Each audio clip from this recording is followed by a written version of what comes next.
அஸ்ஸலாமு அலைக்கும் வரஹ்மத்துல்லாஹி வபரகாத்து. அன்பிக்கினிய சகோதர சகோதரிகளே, பிரமத அன்பர்களே, நண்பர்களே, இது மறை கூறும் இறை தூதர்கள் தொடர் காணொலியில் நபி மூசா அலைஹிஸ்ஸலாம் அவர்களுடைய வரலாற்றில் 33. அதாவது அவனுக்கு ஃபிரௌனுக்கு நமது சான்றுகள் அனைத்தையும் காட்டினோம்.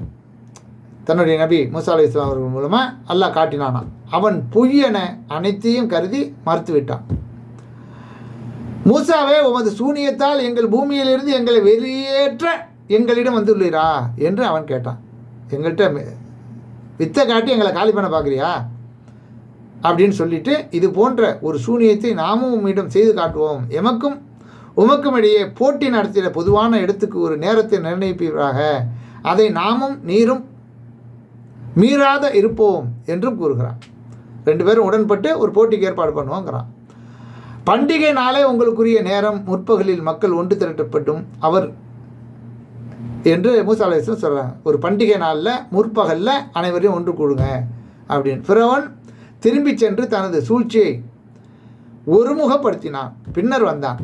உங்களுக்கு என்ன கேடுதான் ஏற்படும்? உங்களுக்கு கேடுதான் ஏற்படும். அல்லாவின் மீது பொய்யை இட்டுக்கட்டாதீர்கள். அவன் உங்களை வேதனையால் அழிப்பான்.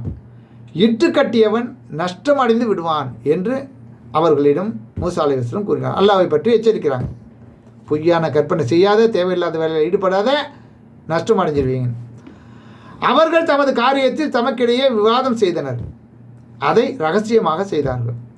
இவ்விருவரும் சூனியக்காரர்கள். தமது சூனியத்தின் மூலம் உங்களை உங்களது பூமியிலிருந்து வெளியேற்ற எண்ணுகிறார்.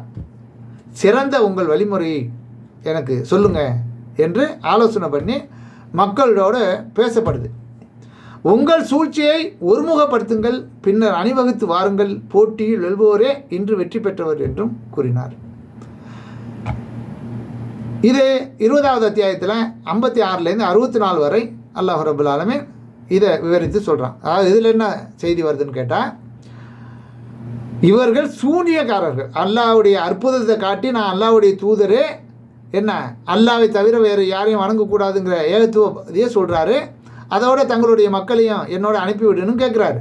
அப்படி இருக்கும்போது இவர் சூனியத்தை செஞ்சு நம்மளை எல்லாம் ஏமாற்றி நம்மளுடைய இடங்களையும் சொத்துக்களையும் இவர் பறிக்க பார்க்குறாரு. உங்களை நாட்டை விட்டு விரட்ட பார்க்குறாரு.